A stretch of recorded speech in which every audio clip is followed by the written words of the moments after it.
we are here with the Creativity Talks, Renee and Ew. Crystal. And we have a fun topic to talk about this week because Renee has just had a big milestone where she shared her work from the Creativity Connection Conundrum and more at TEDx. So, Renee, can you please tell us some more about your experience? Yes, I'm just coming down off of that cloud that you're on when you do something that is so exciting.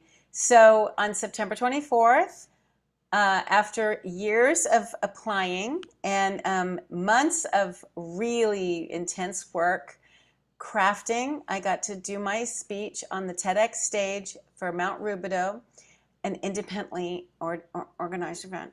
And so eventually it will be uploaded to the TEDx website. And most importantly, I just had another way of sharing my message. So I have my book, which is the Creativity Connection / Conundrum.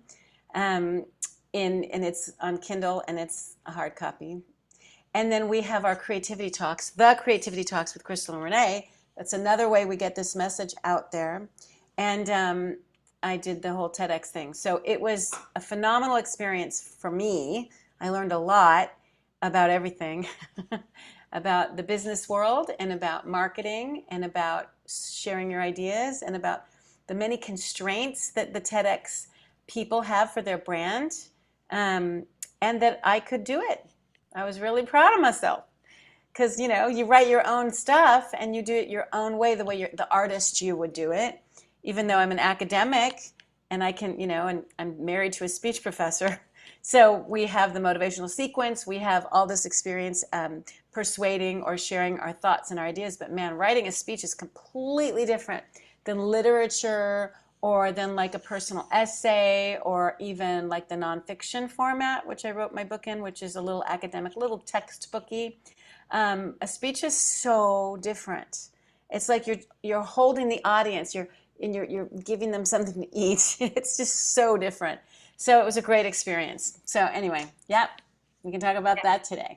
Yeah, I'm really excited to hear more about it. So why don't you start with like what were you, because I was kind of with you on the process a little bit, so I'd love for you to share some of that. Can you start with like what was your original message and what did you want to say and how did it morph? Okay, perfect, because that's exactly what happened. And in fact, when I get, you know, when I get time to go in, I'm going to have all of the TEDx talks that I wrote. I'm going to give them. I'm going to give all the TEDx talks that I wrote. I love it. I worked so hard. I'll just do them here in my closet. But okay, so what started out is you send, in case anybody has no idea how you get a TED Talk, someone can nominate you, but no one's going to nominate you clandestinely because there's too many questions and they have to know too much about you and your message. So in the old days, like 8 years ago, somebody could nominate you and just say why they think that you should do it. But now it's completely different, and every place that you fill out the application for wants you to like contort your message around their theme. So our theme is Beyond the Mountain. And then there's another theme. I was helping somebody else write their application, and their theme was Leaving Your Mark. So after you get your template ready, then you go online and there's an actual list of TEDx venues. And you pull up their application, you fill out the application and submit it. Part of that application is a 1-minute, sizzle piece. So you have to say, hi, I'm Renee, and really they're just seeing if they like you. And this would be my message. And so my original message was, we're all creative, and that creative drive can be frustrating because we're not met with the reception that we want. And so we suffer. And then we stop being creative, which means we stop being human. And then the second half of that message is that when we do share our work, if we're sharing our work with that's outcome driven for financial, capitalistic, consumerist reasons, will never be fulfilled. So it was a really big message for a 15 to 17-minute talk. So by the time I got done, I had a whole lecture there, and they're like, no, it's just a personal story with 2 points. So I was like, well, shit. So I had to back up and ditch the pot, because my whole thing is the pot. The pot represents creativity, and it's a great object lesson. So I had to ditch the pot. That's the first thing they said, ditch the pot. So It's then a I great wrote, chapter name if you ever write about it. Ditch the pot. it's funny. So anyway, that was my original message, and I was going to share what creativity is and then share why we're creative. But after all of these things going back and forth, so I said, well, if you don't want me to say why we're creative then, what do you want me to talk about then? And they said, we want you to talk about process and product. So I wrote 2 on process and product. But my real message, and you know this, has to do with when you put product first before process. Like I want to be rich off my, painting, and then you just paint something that you think everyone will like. We're cutting everybody off at the knees. You're doing a disservice to your audience because you're trying to please them. They don't need to be pleased. They need real art. You're doing a disservice to your heart because you're just trying to be what everybody else wants you to be, right? You're trying to fulfill what they want, and so you're not fulfilled. And you're doing a disservice to the whole field of creativity because the whole message, the whole mission of creativity is to unite us. So you're not even aiming for any like ultimate hope for an outcome that is positive like that. So guess what I did? I did all of that. I tried to please everybody. I tried to write a speech that they wanted that would make people go on my website and go, well, that was an okay speech, but I kind of like her, so I'll click on her website. I ended up just going, well, I can't do my real message then. Okay, I guess I'll just have to do process and product. And I ended up having the worst speeches. My daughter Rosie, I read it to her in London, and it was like my 18th draft and my 5th completely different speech. And I read the whole thing to her, and at the end she goes, Mom, I could give that speech. I could pull somebody out off the street to give that speech. That has nothing to do with you and your heart and your book. I'm sorry. And I was already, I wasn't memorized, but I was standing up. I was delivering it like it was all ready to go. I'm like, I think this is it. So I looked back, Crystal, and I was like, I just did the thing that I don't like. I fully fell into that trap. Yeah. Which is actually beautiful because it is the process, right? This was your process. It's so meta, but like this whole process birthed something really great. So I continue because I just want to, it's awesome. Well, I'm sort of sick of my voice already, and I just started telling it. Okay, so that's one aspect of it is the irony that I literally did the thing that I hate. But even before that, because you kind of have to spend some money to do this TED Talk. Like it's expensive some people had to fly in, some people had to hire coaches, and you have to buy outfits and in hotels. And I was thinking, I don't know if I want to spend money on this. But then I was like, Jesus in Gethsemane going, I need to accept the fact that this is the way the world works. It's not the way I work, but sometimes you have to spend money to get your message out there, even though I want to do this whole grassroots thing and not, spend $20,000 in marketing this idea. Mm-hmm. So I was grappling, really, I'm making fun of the Jesus in Gethsemane because it was during Easter. And I literally felt like I was on the cross having to die to myself, die to my tenets in order to get the message of salvation, of creativity out to people. So, I ended up figuring out a compromise and not spending all the, breaking the bank. I figured out a compromise, and I accepted the fact that there will be money spent for the message to get out there. But it's no different than if I through a workshop and had to invest in it, and 100 people were there. Right. So it's just what you have to do. Yeah. And I mean, anytime I've thrown a workshop, I put all the work into it, and I spend the money on the food and the materials, if I don't charge. So I had to do that whole dying to self, my tenets, but I learned how to compromise. So it wasn't this or that. It's that lesson of and. So I learned that. And then when I finally got the speech well written and I felt like, yes, I nailed it, then I had to give it to Jim. And so he's like, okay, you're going to have to start giving it to me. So this was after Rosie, your daughter, then you rewrote it. Then I threw it all away and I just sat down and go, what is it I want to say? And how can I say it in 15 minutes? And I actually had a couple people helping me. They held my hand, and it was really magical because the creative process is so magical. So, this woman, her name is Tina, and she's really into the consciousness realm where you do meditations and, that whole thing. And so she's brought up doing a meditation, and actually it led me into the shared experience. And that's what unifies us. So it was very magical that she wanted me to do a meditation. I was like, all right. And then as we wrote the meditation, it led us into a shared experience. And the shared experience is why we're creative, to unite us. So it was real. That was a great moment when it just happened. That just happened. Yeah. And then ultimately I wrote the speech and I had to give it to Jim. And so he's, and we know each other so well, right? We're like brother and sister, married couple, raised 4 kids, 2 grandkids, met when we were 16. Oh my And God. I know, and he knows everything about me, and he knows I'm not I'm not shy. He knows I'm the biggest ham in the world, but then all of a sudden I have to stand there and I have it memorized. I start giggling. I start giggling like, oh, just like my students do when they're insecure and when they're not ready to take it seriously.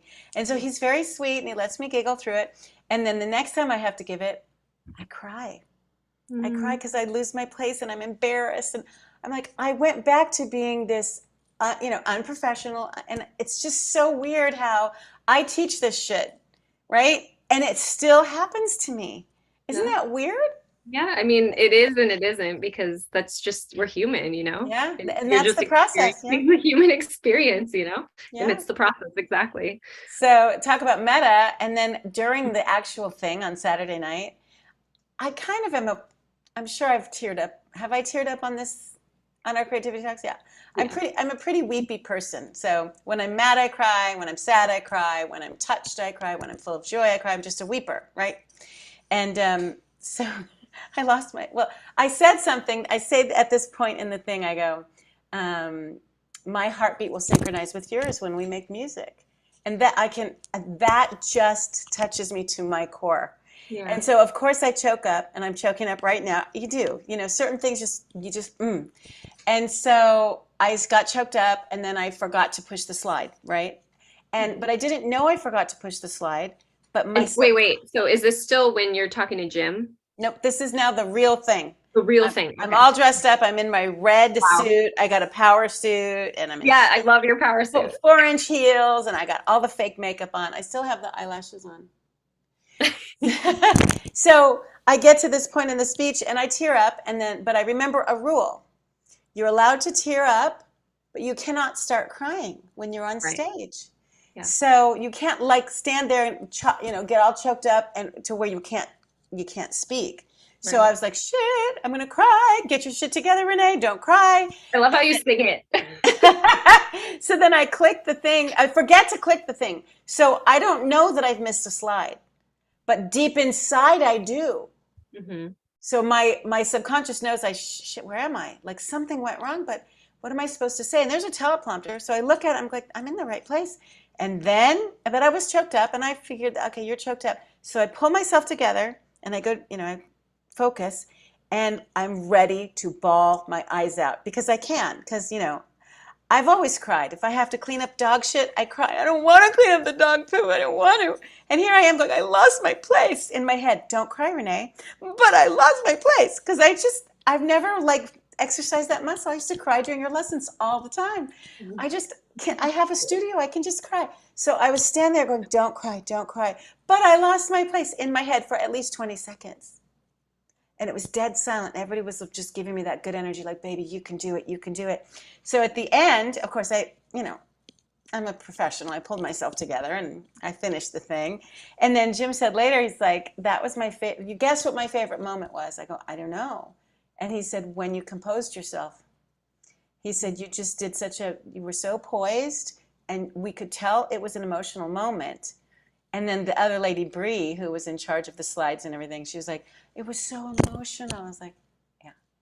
But it wasn't just, it wasn't necessarily the content at that point. It was me and my frustration with the constraints and my own weepability. So anyway, those were 2 funny things about it. But anyway, at the end, after all was said and done, I was really proud that at almost 60, I could stretch a new muscle and give the professor, so to speak, the TEDx people what they wanted. But it still may never make it on the website, because if I said something that was too metaphysical, too too quantum physics, not enough real science, Mm. if I said anything too woo-woo, or if I didn't cite my sources, or if, let's say I cried, or whatever, if they just don't like something and they just can't put their brand behind it, you don't get on. So I still might not They get on. can't edit it. They don't do any editing. I don't know. They might. If they like me enough, then we would go back and forth. But Sure. I know that like one lady I love, her name is Ashley Black, and she does the fascia blaster, and that cured her from MS. Oh, And so I love the fascia blaster, and I couldn't wait to watch her TED talk, and it never got on because she brought up God. uh, Can't bring up God. even in your personal story. Mm-mm. You Mm, sort of can. You can say something like, and I went to church my whole life, and I was raised, as a Christian. But you right, can't say, and I wouldn't be standing here on this day, on this stage, if it weren't for God. No can right. do. Mhm. You could say, and you have to be careful with the universe too. Yeah, They want to have more of a science-based sure, uh, sure. That makes sense. reputation. Yeah. So anyway, that's my little story. So how do you feel about it now? Like how, To be honest, I'm sort of ready to move on, but I did want to talk about it with you. But if I may, some of those drafts, if I may say it here, because I don't know where else, I can never say it on the TED stage. I really wanted to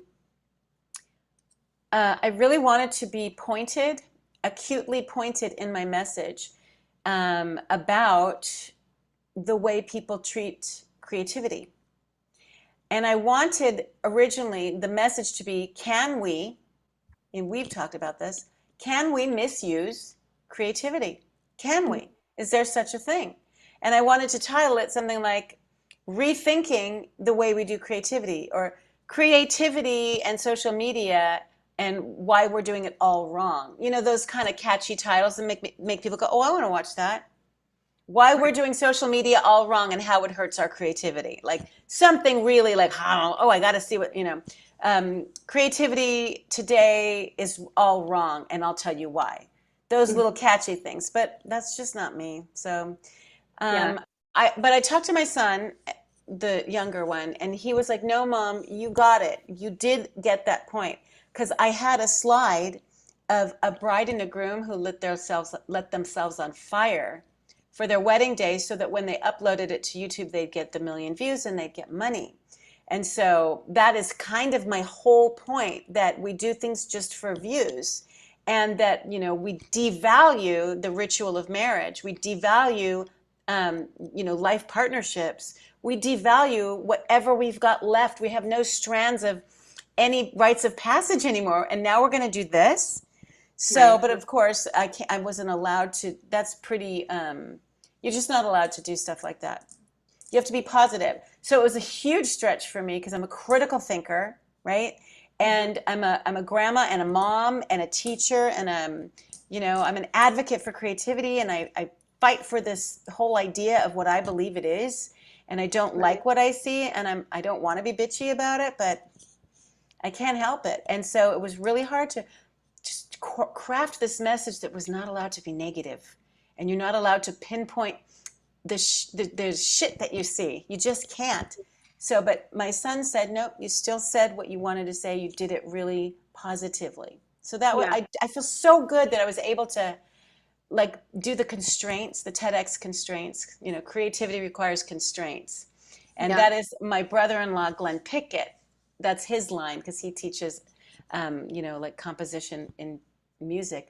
But it's Heraclitus that said, and it's Rollo May, another writer. We don't have to quote these guys, but crisis produces creativity. yeah. Crisis is the mother of all creativity. Creativity is not the, wait, necessity is not the mother of invention. Crisis is the mother of creativity.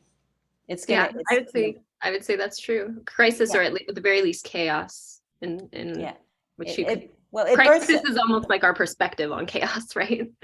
Yeah, Um, well, chaos is where we find chaos and creativity are cousins, they're sisters, they're bedfellows, whatever you want to say. yeah, They're definitely intertwined.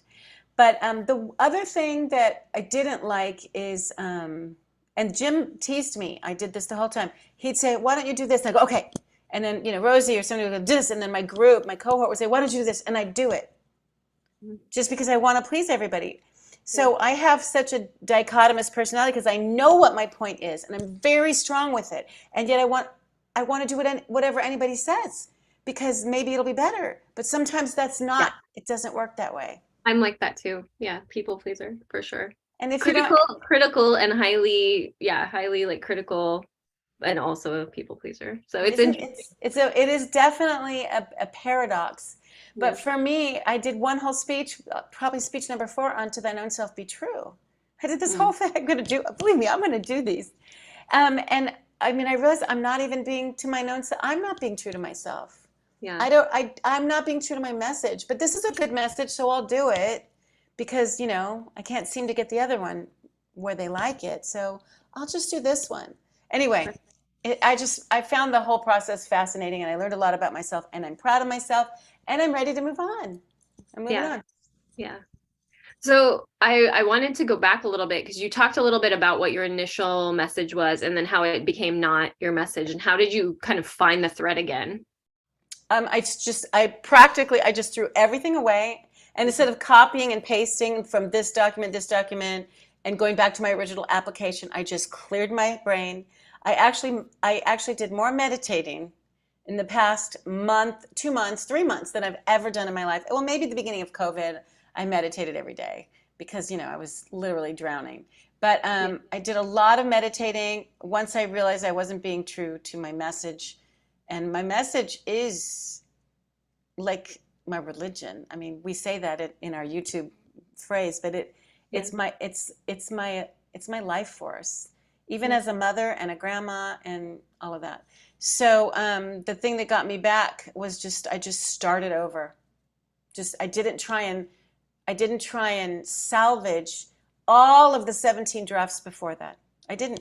Because Yeah. those are Killing all, all the darlings yep. and their cousins and their brothers and sisters and I their killed my darlings. And children. I did. And so my best friends, especially JJ, because I mean, I didn't bitch about it. I mean, I never once said, I hate this process, but I said stuff like, this is brutal. This is brutal. And they go, you wrote another draft? What are you doing? You started over? Like my friends were like, are you kidding? You're Mhm. starting all over? You're writing another draft? Wait, what happened to that draft? Because it was an onslaught of keep trying, keep trying. But my brain actually got really much better at writing papers and Yeah. it rewired itself after menopause and some of the craziness that was going on. So Nice. it helped me physically. And, my mom is a sad scenario, and my dad, caring for them is really sad. It's really hard. Yeah. And I'm a poet, and I'm not like a caregiver. Caregivers like walk in, they see what has to be done, they do the diaper, they give the medicine, they put the lotion.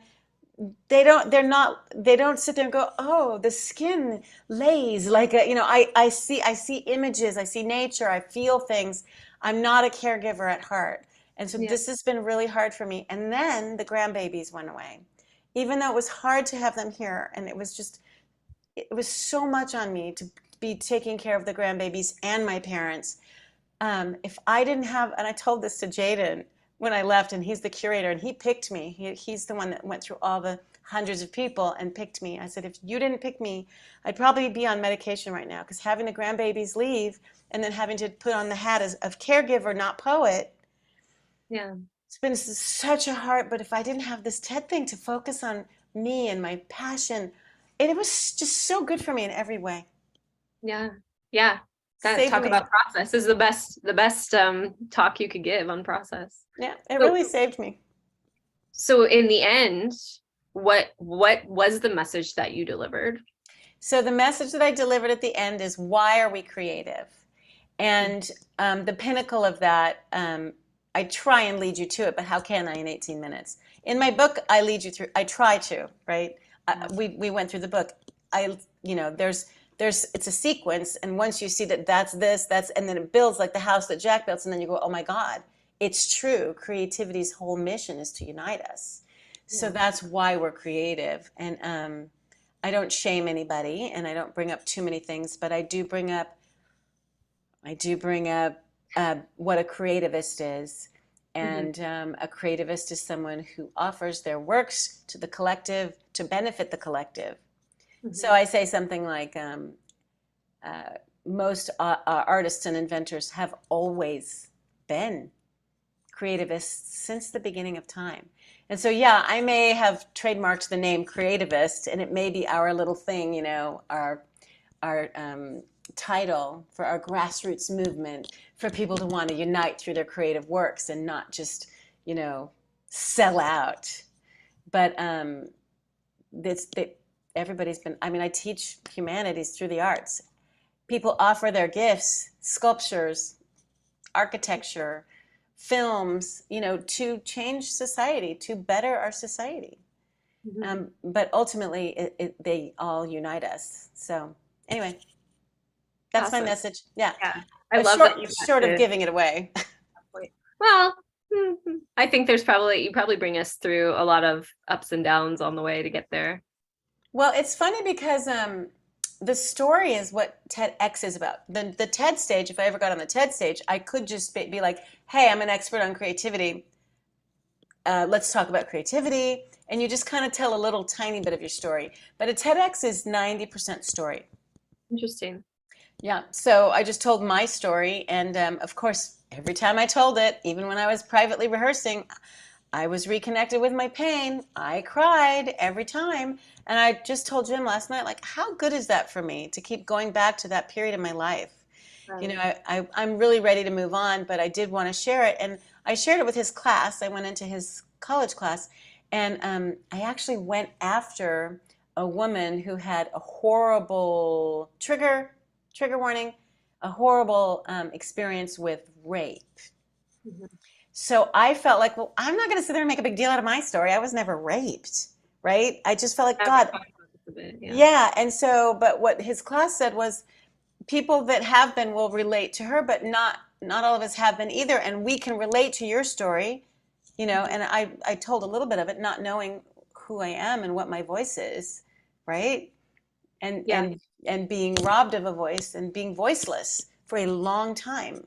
So they said, no, that is something we can all relate to. So I told my story in the Ophelia, in my essay, the 10,000 word essay that I wrote that got published. I told the story, and I was super critical in the writing because I didn't have to make the audience feel any certain way. You get to take from a piece of, a nonfiction memoir, anything you want to take from it. And it's layered, like literature's so layered, and there's so much metaphor and under the surface, like that kind of storytelling. But speaking is like, okay, open wide.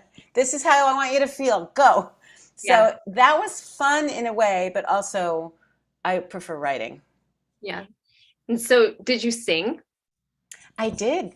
You did? Okay. Yeah, I did. That's my hook. Yeah. Yeah. So you opened that way, right? I opened with the hook. Yeah. All right. I won't ask any more about it. It's okay. And also when it first happened, so I was second to the last. And so when I went up, I guess my little plug wasn't in my mic. So I went up and I started to sing, and they went, cut, your mic's not on. So I had to go back off stage, and they put up this really big picture of me. Like, it must have been, I want to say 100 by 100. It seemed that huge, right? And so I'm back there, and he's fixing my thing. I look up and I see my face, the size of God herself. And I go, and the mic I thought was off. I go, look at her. And the mic was on. So then I went, oh God, I'm on. And so I thought, you know what? And I just reverted back to the hammiest 16-year-old that I was. And then they had the mic on, and then they go, can you check the mic? I go, check 1, check 2, check 3, cash, money orders, chocolate. So I don't know.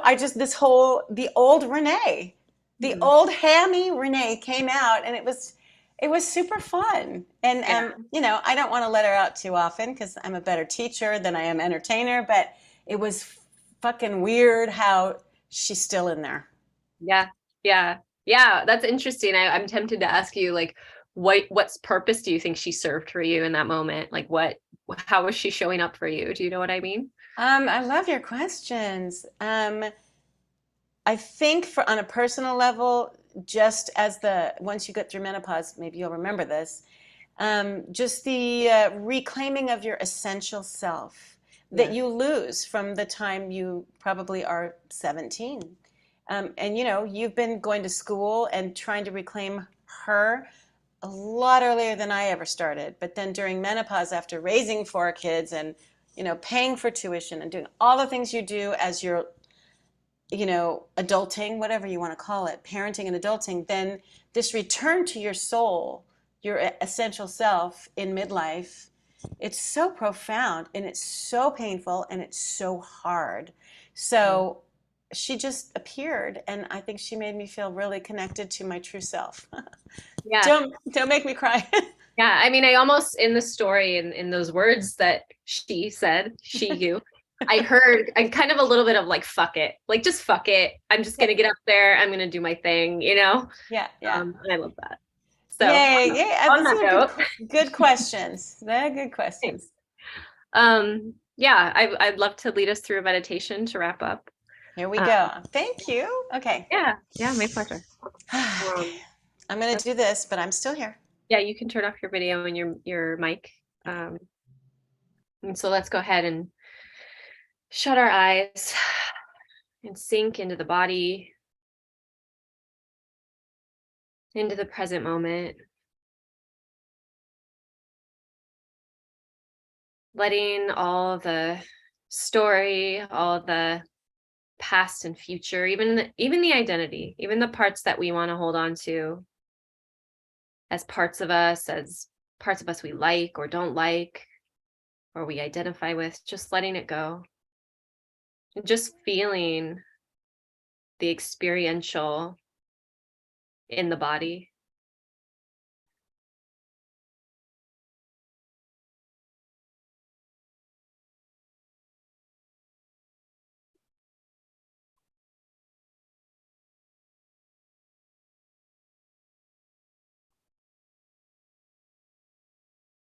So as we tune in to the inner experience, we come into contact with the fact that all we are is process.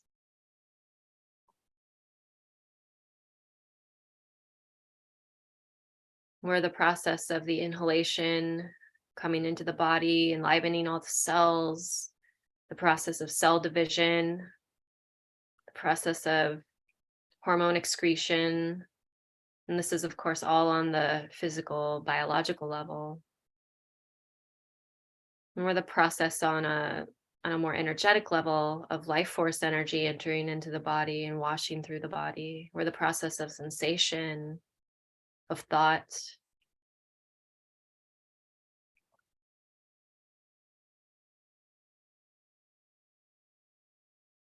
And so all these life experiences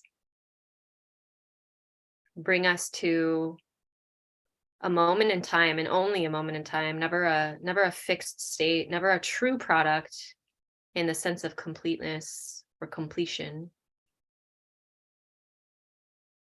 But every moment a new process emerging, a new process birthing and beginning and ending and dying, and again birthing, beginning, peaking, ending, dying, over and over again, every single moment.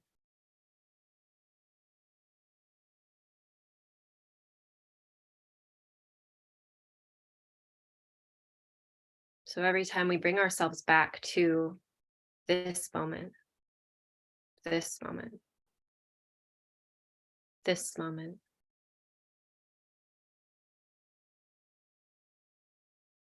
we can have that moment of awareness, full awareness and full presence in the process of aliveness, of becoming, of creativity itself. Conscious awareness of a moment in time in the creative work of the universe.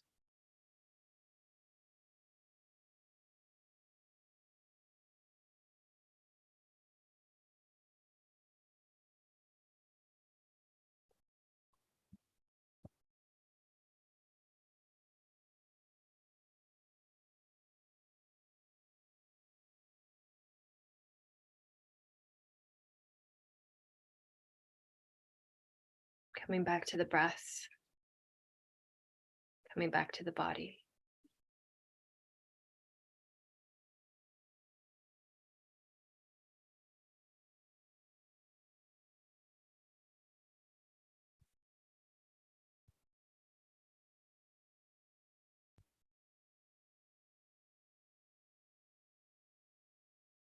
And in this sense of constant processness,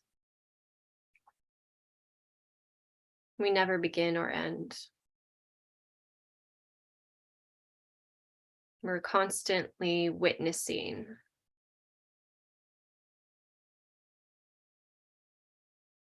Constantly witnessing life and the play of the creative spark of the universe.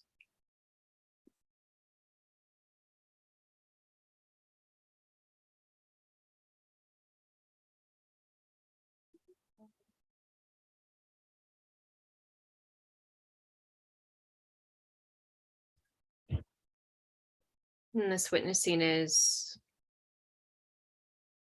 an incredible gift that we can be front and center, front row seats to the art and the beautiful play of creation. And that we don't have to suffer because we aren't that. That we can be free of it, free of the story.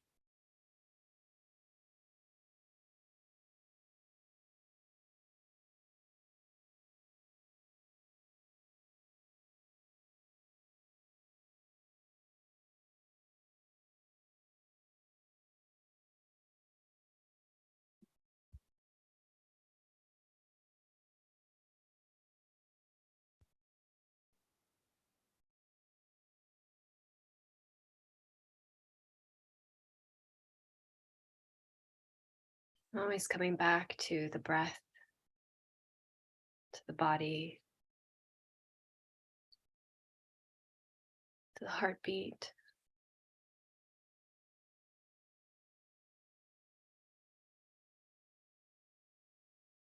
To the sit bones against the earth or the chair.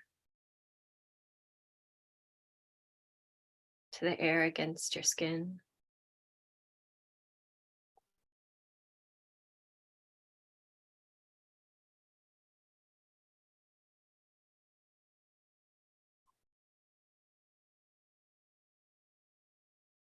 To the senses as our portals to engage with life.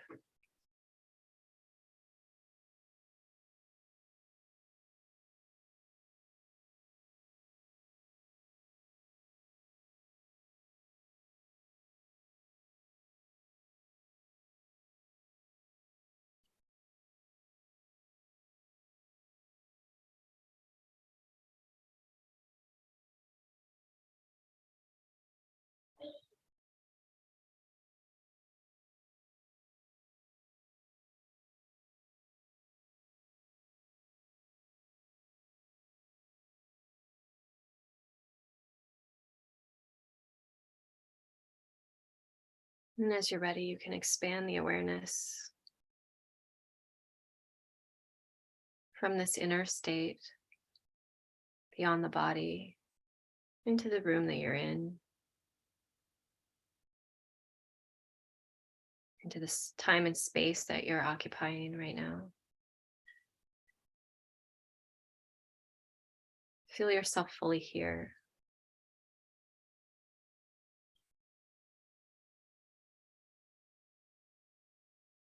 And taking your time, and as you're ready, you can gently open the eyes.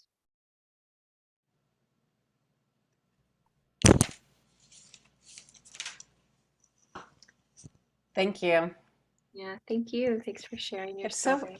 thanks for all those great questions. It's just so wonderful to me how just a couple of minutes, like just 5 minutes, can just whatever it is. The whole idea of process is, it's so profound. It's amazing. What is the prefaceness? Sorry? Did you say the word prefaceness? Oh, I think I said processedness. I was I making love that.